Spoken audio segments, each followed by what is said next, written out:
जय हिंद दोस्तों, complete philosophy optional for UPSC CSE 2023 mains exam की क्लासेस में आप सभी का स्वागत है। जैसा कि हमने लास्ट क्लास में डिस्कस किया था दोस्तों न्याय दर्शन के बारे में। न्याय दर्शन के अंदर हमने भाव पदार्थ और अभाव पदार्थ को देख लिया था। जहां पर भाव पदार्थ 6 थे, वहीं अभाव पदार्थ में केवल एक अभाव था जिसे हमने डिस्कस किया था। जहां पर न्याय दर्शन मानता है कि जो अभाव है उसका ज्ञान हमें प्रत्यक्ष के द्वारा प्राप्त होता है। वहीं पे अगर हम बौद्ध दर्शन की बात करें तो भाव जो होता है वो उसका भाव जो है वो कोई पदार्थ के रूप में नहीं स्वीकार करते बौद्ध दर्शन के मतानुसार। तो यहां तक की बातें हो गई थी। आज की इस क्लास में जो हमें डिस्कस करना था वो करना था सृष्टि का अणुवादी सिद्धांत दोस्तों, है ना।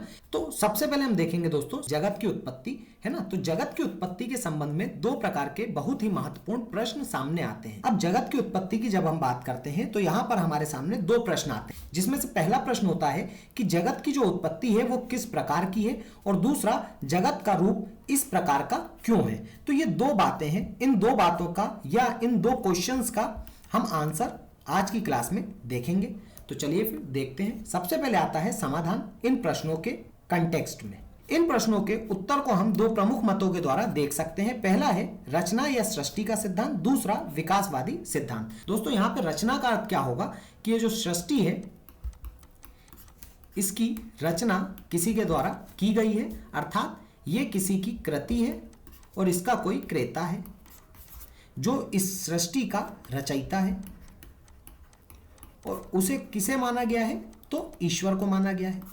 अगर हम विकासवादी सिद्धांत की बात करें तो ये जो आज वर्तमान में हमें सृष्टि दिखती है वो और कुछ नहीं बल्कि विकास के क्रम का एक परिणाम मात्र है। क्या है? परिणाम मात्र है। धीरे धीरे विकास होता गया, धीरे धीरे विकास होता गया, और आज जो वर्तमान में हमें सृष्टि दिख रही है वो इस विकास का ही एक परिणाम है। क्या विकास रुक चुका है या पूर्ण विकास हो चुका है? प्रश्न ये भी उठता है। तो उत्तर है नहीं। विकास जो है वो निरंतर गतिमान है, और निरंतर ये जो सृष्टि है इसमें विकास की प्रक्रिया सुचारू रूप से चल रही है। आई होप ये बात आपको समझ में आई होगी। ये दोनों सिद्धांतों को हम अपनी लास्ट क्लासेस में भी कई बार डिस्कस कर चुके हैं। अब बात करते हैं आगे की। न्याय वैशेषिक दर्शन अन्य भारतीय दर्शनों की तरह विश्व की उत्पत्ति के संबंध में सृष्टिवाद के सिद्धांत को अपनाता है। इस बात को याद रखिएगा। कौन? न्याय वैशेषिक दर्शन। सांख्य को छोड़कर भारत के प्रत्येक दर्शन में सृष्टिवाद के सिद्धांत को स्वीकार किया गया है। यहाँ पे जो सांख्य दर्शन है ये सृष्टिवाद के सिद्धांत को स्वीकार नहीं करता। सृष्टिवाद के अनुसार जगत ईश्वर की रचना है, जबकि विकासवाद जगत को क्रमिक विकास, संयोग और आवश्यकता का परिणाम मानता है। अगर हम बात करें शंकर, रामानुज, माधवाचार्य आदि सृष्टि के सिद्धांत को मानते हैं, वहीं सांख्य, श्री अरविंद विकासवादी सिद्धांत को मानते हैं। तो यहाँ पर समझने की बात यह है कि जो सृष्टिवादी सिद्धांत है वो क्या कहता है कि ये जो जगत है दोस्तों ईश्वर की रचना है, अर्थात ईश्वर के द्वारा इस जगत को रचा गया है। और वहीं अगर हम बात करें विकासवाद की तो विकासवाद के अंदर ये जो जगत है इसका क्रमिक विकास संयोग से या आवश्यकता के परिणाम स्वरूप हुआ है। अगर हम बात करें शंकर की, रामानुज की, माधवाचार्य की, तो ये सृष्टि के सिद्धांत को मानेंगे, अर्थात जो जगत की उत्पत्ति होगी या जगत की जो रचना है वो ईश्वर के द्वारा हुई है। और वहीं अगर हम बात करें सांख्य की, श्री अरविंद की, तो ये किस सिद्धांत को मानेंगे? विकासवादी, अर्थात जो जगत है वो एक क्रमिक विकास या संयोग का परिणाम मात्र है। अब हम बात कर लेते हैं परमाणुवाद का सिद्धांत क्या है यार। तो वैशेषिक के मतानुसार विश्व का निर्माण परमाणुओं से हुआ है। ये परमाणु 4 प्रकार के हैं। अब ये कौन से 4 परमाणु है? पृथ्वी के परमाणु, जल के परमाणु, वायु के परमाणु और अग्नि के परमाणु। चूंकि विश्व का निर्माण 4 प्रकार के परमाणुओं से हुआ है, इसलिए वैशेषिक का सृष्टि संबंधी मत परमाणुवाद का सिद्धांत कहलाता है। तो बेसिकली ये जो वैशेषिक मतानुसार विश्व का जो निर्माण हुआ है दोस्तों, ये किससे हुआ है? परमाणुओं से। परमाणु कितने हैं दोस्तों? तो अगर हम बात करें तो 4 प्रकार के परमाणुओं से मिलकर यह सृष्टि बनी है। पृथ्वी, अग्नि, जल और वायु। परमाणु शाश्वत हैं, इनकी ना सृष्टि होती है और ना ही नाश होता है, अर्थात दोस्तों ये नित्य हैं। कैसे हैं? नित्य हैं, शाश्वत हैं। कैसे हैं? शाश्वत हैं। ठीक है ना। इनका ना तो नाश होगा, ना तो इनका विनाश होगा, और ना ही इनकी उत्पत्ति होगी। ठीक है दोस्तों। परमाणु निरअवयव है, मतलब कि इन्हें अवयवों में और अधिक नहीं तोड़ा जा सकता, इसलिए ये निर्माण और विनाश से परे हैं। वैशेषिक का परमाणुवाद जगत के उसी भाग की व्याख्या करता है जो अनित्य है। जो कैसा है दोस्तों? अनित्य है। तो याद रखिएगा, जो वैशेषिक का परमाणुवाद है वो जगत के उसी भाग की व्याख्या करेगा जो कैसा है? अनित्य है, अर्थात जो नित्य है, शाश्वत है, अमर है, उसकी व्याख्या वैशेषिक के परमाणुवादी सिद्धांत में नहीं की जाएगी। जगत के नित्य भाग की व्याख्या परमाणु सिद्धांत के द्वारा नहीं हो पाती है। यहां दिक्, काल, आत्मा, मन और आकाश इन नित्य द्रव्यों की व्याख्या इन प्रमाणों के आधार पर नहीं की गई है। यह नित्य द्रव्य परमाणुओं के साथ साथ ही सह अस्तित्ववान है। अतः वैशेषिक का सृष्टि संबंधी और प्रलय संबंधी सिद्धांत अनित्य द्रव्यों की सृष्टि और प्रलय का सिद्धांत है। अर्थात वो व्याख्या जो करता है ना दोस्तों, वो द्रव्यों की कैसी व्याख्या करता है? जो इनकी सृष्टि है और प्रलय है, जो इन दोनों के चक्र से कैसे हैं? मुक्त हैं, अर्थात नित्य हैं, शाश्वत हैं। उनकी व्याख्या वैशेषिक के परमाणुवादी सिद्धांत में नहीं की जाती है। परमाणु ही जगत के वस्तुओं का आदि और अंत दोनों कारण है। परमाणुओं के संयोग से सृष्टि होती है और इनके वियोग से विनाश हो जाता है। अर्थात जैसे जैसे परमाणु पास में आते हैं दोस्तों, तो क्या होती है? सृष्टि बनती जाती है, या जगत की उत्पत्ति या जगत का निर्माण होता है जैसे जैसे परमाणु एक दूसरे के पास आते हैं। और जैसे जैसे परमाणु एक दूसरे से दूर जाते हैं, वैसे वैसे क्या होता है कि जो जगत है उसका विनाश होता जाता है। परमाणु का ज्ञान आखिर कैसे होता है? परमाणु सूक्ष्मतम होते हैं, अतः इनका अध्ययन का ज्ञान प्रत्यक्ष से नहीं किया जा सकता। इनकी सत्ता का ज्ञान अनुमान से होता है। तो ये बात को याद रखिएगा जब भी आएगा कि परमाणु का ज्ञान हमें कैसे होगा, तो इसका ज्ञान हमें अनुमान के द्वारा होगा। क्यों अनुमान के द्वारा होगा? क्योंकि ये जो परमाणु है दोस्तों, ये इतने सूक्ष्मतम कण होते हैं, इतने सूक्ष्म कण होते हैं कि इन्हें हम अपनी आंखों से देख नहीं सकते, और देख नहीं सकते तो इनका हम प्रत्यक्ष कर नहीं सकते, अर्थात प्रत्यक्ष संभव नहीं है। तो हमें अनुमान के आधार पर इन परमाणुओं का ज्ञान होता है।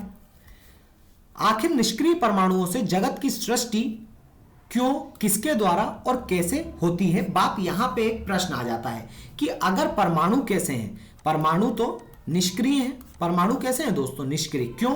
परमाणु बेसिकली 4 तत्वों से मिलकर बने हैं। अगर हम बात करें तो यहां पे 4 तत्व कौन से होंगे? पृथ्वी, अग्नि, वायु और जल। ये जो 4 तत्व हैं दोस्तों, ये चारों तत्व कैसे हैं? ये चारों तत्व निष्क्रिय हैं। कैसे हैं? निष्क्रिय हैं, है ना।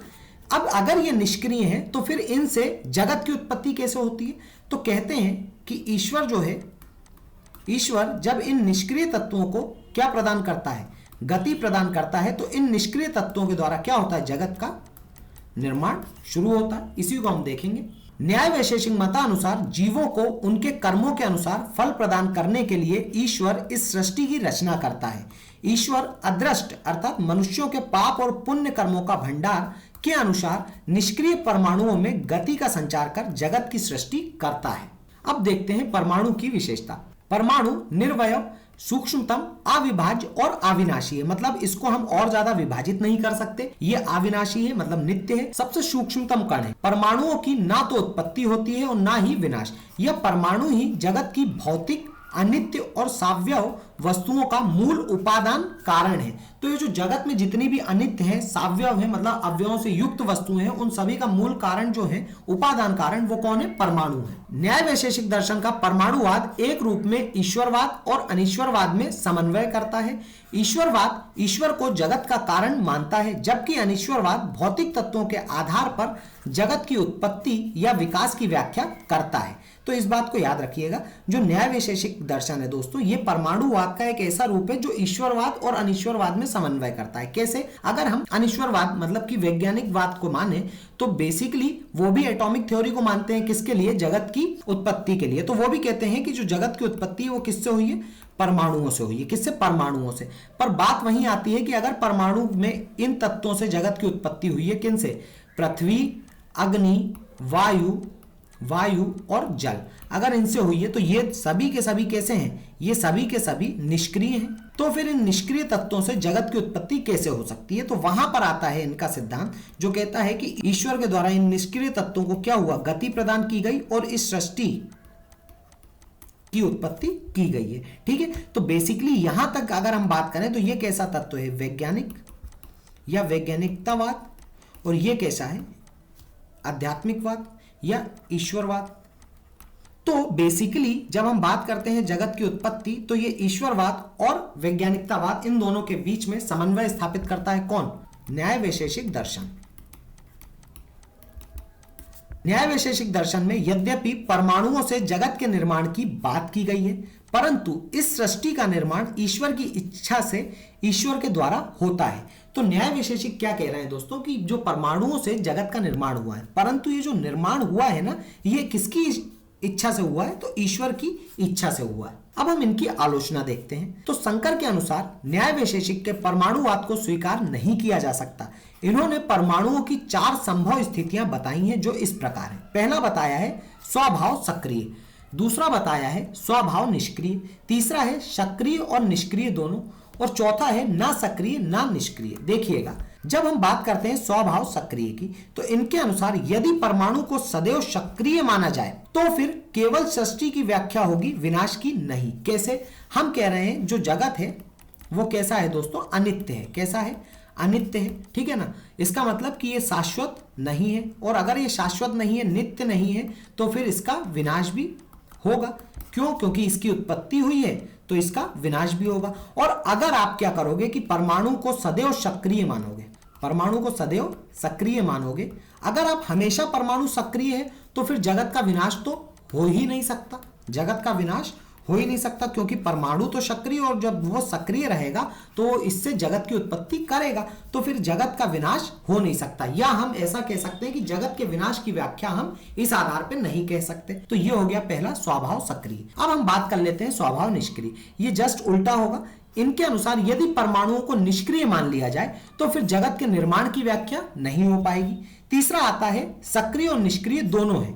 इसके अनुसार यदि परमाणुओं को सक्रिय और निष्क्रिय दोनों मान लिया जाए तो फिर आत्म विरोधाभास की स्थिति उत्पन्न होगी। अगर हम जैसा क्या करें कि परमाणुओं को हमने मान लिया कि वो सक्रिय भी है और निष्क्रिय भी है ना, तो फिर यहां पर क्या होगा? आत्म विरोधाभास की स्थिति उत्पन्न होगी। और अगर हम बात करें ना सक्रिय ना निष्क्रिय, तो यह स्थिति क्या है? अकल्पनीय, मतलब कि इसकी कल्पना भी नहीं की जा सकती कि ना तो वो सक्रिय है ना निष्क्रिय है, क्योंकि अगर ये दोनों नहीं होंगे तो ना तो सृष्टि की उत्पत्ति हम बता पाएंगे और ना ही उसका विनाश बता पाएंगे। अतः स्पष्ट होता है कि परमाणुओं के आधार पर जगत की उत्पत्ति और विनाश की व्याख्या नहीं की जा सकती। शंकर ऐसा मत दे रहे हैं। अनिश्वरवादियों के अनुसार जब ईश्वर का अस्तित्व ही नहीं है तो ऐसी स्थिति में ईश्वर निर्मित जगत का विचार भी व्यर्थ हो जाता है। बिकॉज जो अनिश्वरवादी हैं वो क्या कहते हैं कि ईश्वर की सत्ता का खंडन करते हैं। किसकी? ईश्वर की सत्ता। इसका क्या कर देते हैं दोस्तों? खंडन कर देते हैं। अगर ईश्वर की सत्ता का खंडन कर देंगे तो जब हम ये बात कह रहे हैं कि ईश्वर के द्वारा इस जगत की सृष्टि की गई, तो चूंकि वो ईश्वर की सत्ता को नहीं मान रहा है तो फिर ईश्वर के द्वारा की गई इस जगत सृष्टि को कैसे मानेंगे? तो इसका भी वो खंडन करेंगे। आधुनिक विज्ञान यह मानता है कि जगत किसी की रचना ना होकर विकास का परिणाम है। तो आधुनिक विज्ञानवाद का क्या कहना है कि जो जगत है वो किसी की रचना नहीं है बल्कि विकास का परिणाम है। तो ये विकासवादी सिद्धांत है, इसे भी हम देख चुके हैं। अब हम बात कर लेते हैं इसके महत्व की। तो यद्यपि न्याय वैशेषिक के परमाणुवाद में विसंगतियां विद्यमान हैं, फिर भी इनका महत्व है। ऐसा नहीं है कि इनका जो परमाणुवाद सिद्धांत है इसमें विसंगतियां नहीं है, फिर भी इसका महत्व है। यहां पर वैज्ञानिकता को आध्यात्मिकता के साथ जोड़ने का प्रयास किया गया है। कैसे दोस्तों? जहां पे वैज्ञानिकता क्या मानता है कि जो जगत है वो विकासवाद का परिणाम है। किसका परिणाम है? विकासवाद का। वहीं पे आध्यात्मिकता के अनुसार ये ईश्वर की रचना है। ठीक है। अब बात ये होती है कि दोनों के परमाणुवाद में हम परमाणु के 4 अवयवों को मानते हैं, जैसे कि कौन है? अभी हमने देखा पृथ्वी, अग्नि, वायु और जल। ठीक है। अगर हम बात करें वैज्ञानिकतावाद की तो वो मानते हैं कि इनके संयोग से बनी है पृथ्वी जगत। लेकिन बात यह है कि ये सभी के सभी तत्व जैसे हैं ये निष्क्रिय तत्व हैं। अगर ये निष्क्रिय हैं तो फिर इनसे जगत की उत्पत्ति कैसे हो सकती है? इसका आंसर देते हैं आध्यात्मिकतावाद के अनुसार कि इस निष्क्रिय तत्वों को ईश्वर के द्वारा क्या प्रदान की गई? गति प्रदान की गई और जगत की रचना हुई है। आई होप ये बात आपको समझ में आई होगी। इनका परमाणुवाद ईश्वरवाद एवं अनिश्वरवाद के बीच समन्वय स्थापित करता है। न्याय वैशेषिकों का यह परमाणुवाद भारतीय दार्शनिकों की वैज्ञानिक मनोवृत्ति को इंगित करता है। न्याय वैशेषिक का परमाणुवाद ईश्वरवाद और कर्मवाद में भी समन्वय स्थापित करता है।